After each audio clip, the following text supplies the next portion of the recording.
l'invité de la matinale. KTO Radio. Assurer l'unité de l'Église universelle, voici l'un des défis majeurs du prochain pontificat de Léon XIV. Comment maintenir la communion tout en redonnant aux églises particulières leur place face aux différences d'approche doctrinale et pastorale et face aux différences entre Église du Nord et Église du Sud également. Analyse ce matin de sœur Anne-Béatrice Faye. Bonjour. Bonjour, Maxime, merci. Merci à vous Merci. d'être avec nous, sœur Anne-Béatrice. Vous êtes originaire du Sénégal, vous êtes religieuse de l'Immaculée Conception de Castres et membre de l'Association des théologiens africains. On va revenir avec vous sur les attentes particulières des églises locales africaines, mais tout d'abord votre réaction à l'élection du pape Léon XIV. Tout d'abord, ma première réaction et ma première interrogation, pourquoi le nom Léon XIV? Et tout de suite, j'ai pensé à Léon XIII et j'ai essayé de faire le lien entre la nouveauté de Léon XIII et Léon XIV. Et dans mes recherches, j'ai trouvé que on peut faire un rapprochement, et d'ailleurs, il l'a expliqué lui-même par après. C'est Léon XIII lié à Rerum Novarum, confronté aux différents défis de son temps. Et il a voulu mettre l'Église en face de ce monde bouleversé. Et je me suis dit peut-être que c'est un peu ce que Léon XIV a voulu faire par rapport à son pontificat à l'avenir. En quoi Léon XIV, ancré sur plusieurs continents par ses origines et son expérience de vie, est à même d'incarner l'unité de l'Église selon vous? Je pense que c'est un peu le prolongement de ce que nous avons vécu au niveau du synode sur la synodalité, qui a beaucoup insisté sur la diversité des églises à l'intérieur de l'Église tout entière, la valorisation des églises particulières. Et ça, c'est important à signaler parce que on a l'impression qu'on on assiste à une église à plusieurs vitesses. Or, à mon avis, l'Église entière a toujours été une pluralité de peuples et de langues et d'églises. Et toutes les églises ont leur rite, leur discipline, leur patrimoine théologique et spirituel. Et pour moi, cette pluralité est aussi liée à la pluralité des vocations, des charismes, mais aussi des ministères. Et tout cela, c'est au service du bien commun. Donc, pour moi, l'unité doit être pensée à l'intérieur de la pluralité, qui est une réalité qu'on ne peut pas ignorer au sein de nos églises. Donc, on peut parler d'unité dans la diversité. C'est précisément en cela qu'on peut désigner la catholicité de l'Église aujourd'hui, en valorisant les églises particulières. Sœur Anne-Béatrice Faye, vous parlez d'une église à plusieurs vitesses, notamment, je pense, entre les églises du Nord et les églises du Sud. Qu'est-ce que ça veut dire? Ça veut dire que chacun a son rythme. Et je le vois, par exemple, par rapport à la démarche synodale, puisque l'Église tout entière est en marche, mais chacun est allé à son rythme. Il n'y a pas que les uns sont allés plus vite et les autres plus lentement. Chacun à son rythme, selon sa maturité, avec son peuple. Et c'est ça qui fait la richesse un peu de notre Église, il me semble. Et Léon XIV s'inscrit, à mon avis, dans cette dynamique-là par rapport à son expérience missionnaire. On sent que l'Église tout entière n'a pas le même rythme de cheminement au niveau pastoral, etc. Et pour moi, c'est une évidence. Et lui-même l'a dit, je marcherai avec vous en tant qu'Église unie, toujours en quête de paix et de justice. Et cela, nous pouvons le retenir très fort dans son discours au peuple de Dieu le soir. Selon vous, sur quel thème le prochain pape devra-t-il trancher des thèmes qui peuvent faire qui ne font pas forcément consensus? Il y a, à mon avis, il y a toutes les questions pastorales qui secouent le monde aujourd'hui. Et naturellement, comme j'aime bien dire, les églises doivent faire face par rapport à ce qui les caractérise et aux appels qui les caractérisent. Et je pense que c'est à ce niveau que la pluralité et la démarche ecclésiale de la particularité de chaque église doit jouer. Et le pape doit, à mon avis, être attentif à la fois ne pas occasionner des ruptures, mais pouvoir concilier ou réconcilier, si vous voulez dire, les réformes en cours et maintenir la stabilité. Et il y a des questions aujourd'hui, la question écologique, la question de la paix qui est très forte, la question aussi de la crédibilité ecclésiale, compte tenu de tout ce que nous connaissons autour des abus, des abus de forme. Et donc, ce qui fait que beaucoup ont tendance à peut-être quitter l'Église ou à juger l'Église. Comment maintenir cette crédibilité ecclésiale aujourd'hui? Et c'est pour moi un grand défi du pape aujourd'hui. Comment maintenir la continuité avec François et à la fois ne pas provoquer un recul ni une rupture. Donc, pour moi, c'est des défis vraiment que le pape porte aujourd'hui. On l'a constaté avec la publication Fiducia Supplicans qui ouvre la voie à la bénédiction de couples divorcés ou de même sexe hors cadre liturgique. Il y a des visions pastorales différentes qui se confrontent sur certains sujets selon les églises particulières. Comment conserver l'unité de l'Église ?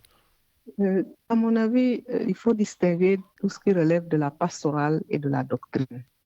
Donc, il est très clair qu'aujourd'hui, le monde est traversé par différentes polarités et l'Église n'est pas en reste.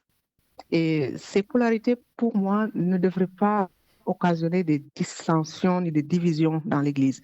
Et je crois que la démarche synodale qui est style, qui consiste à écouter, qui consiste à accueillir, qui consiste à intégrer une Église inclusive, dit-on, devrait pouvoir être à l'écoute de toutes ces incohérences que l'on retrouve dans le monde, ces questionnements qui, pour moi, sont fondamentaux pour la vie de l'Église. Et donc, les questions pastorales devraient être résolues ou devraient être vues par rapport à la particularité de chaque Église.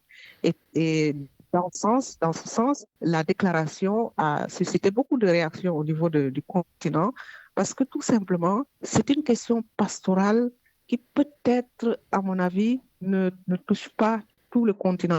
Mais au-delà de cela, il y a ce qui est fondamental, la création de l'homme et de la femme, l'unité du mariage et le caractère sacramentel et théologique et profonde du mariage qui est touché. Et donc, l'Église n'est pas, doit se faire compte justement de ces divergences de points de vue et de démarches pastorales.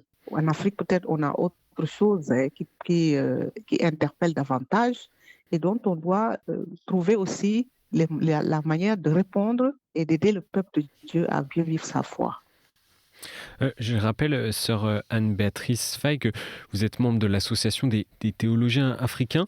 Dans quelle réalité s'inscrivent les églises locales africaines face à ce besoin d'unité, mais aussi pas forcément d'uniformité ? Je pense qu'il y a des instances qui sont mises en place au niveau du continent pour accompagner la marche de l'Église. Je vois par exemple au niveau continental, il y a le CHEAM.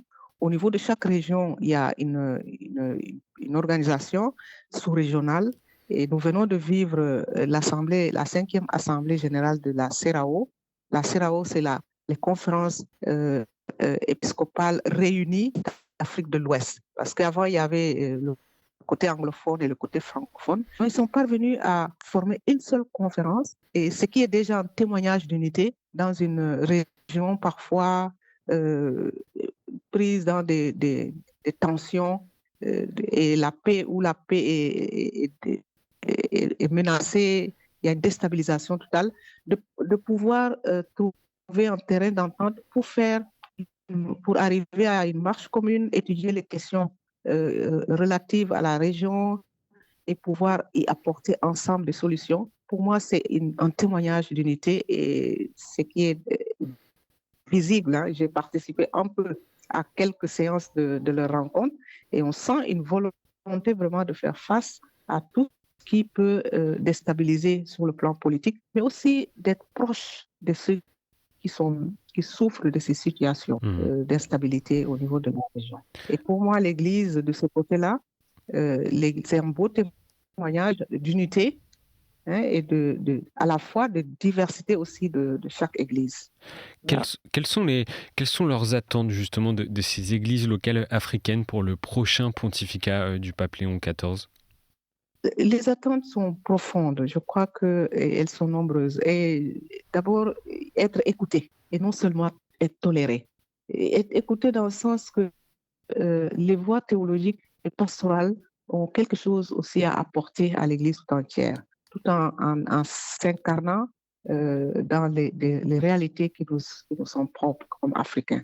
Il y a aussi le fait d'être soutenu dans leur mission de paix, de justice et de réconciliation. Notamment, je parlais de la rencontre de la CEDEAO, cela notamment dans les zones de conflit. Nous connaissons le problème du Sahel, la RDC, nous connaissons aussi le problème du Sud-Soudan. Et toutes ces réalités, je crois que l'Église d'Afrique attend de l'Église tout entière, du pontificat de Léon XIV, le soutien dans ce sens-là. Il y a aussi le soutien de l'autonomie ecclésiale au niveau des vocations, au niveau du leadership et surtout des finances. Je pense que le thème de la CEDEAO a été euh, beaucoup axé sur la question de l'autonomie, hein, une église autonome. Et je crois que ça couvre plusieurs dimensions. Comment l'Église, comment le pape peut accompagner justement ces églises dans leur réflexion et pour être plus enraciné dans la réalité pastorale de l'Afrique. Et en quelques mots pour conclure cette interview sur Anne-Béatrice Faye, à titre plus personnel, quel est votre souhait pour ce nouveau pontificat qui s'ouvre? Pour ce nouveau pontificat, je crois que mon souhait, c'est de pouvoir continuer ce qu'il a commencé et continuer dans ce qu'il est. On a beaucoup parlé et montré des images de son expérience missionnaire, de sa proximité avec les plus démunis, son humanité et de son humilité. Je pense que moi, personnellement, j'attends un pape proche du peuple, un pape qui est à l'écoute des besoins de notre temps et un pape aussi qui oriente l'Église sur le plan spirituel, sur le plan du discernement, sur le plan de l'écoute. Et on le sent quand on le regarde, pour ceux qui l'ont connu, d'après ce qu'ils disent, on sent vraiment un pape qui est, pour moi, à la fois qui incarne l'ouverture, mais aussi l'autorité. C'est-à-dire ni recul ni rupture, comme je dis. Il est vraiment l'homme qu'il faut pour notre temps. Et nous nous réjouissons beaucoup du choix fait en sa personne. Merci, sœur Anne-Béatrice Faye, pour votre analyse et votre regard sur ce pontificat qui s'ouvre et sur la question plus particulière de l'unité de l'Église universelle par rapport à ce nouveau pontificat. Je rappelle que vous êtes une religieuse sénégalaise, membre de l'Immaculée Conception de Castres et également membre de l'Association des théologiens africains. Encore merci d'avoir été avec nous ce matin. Merci beaucoup. Merci, c'est une joie pour moi. Merci et bonne journée.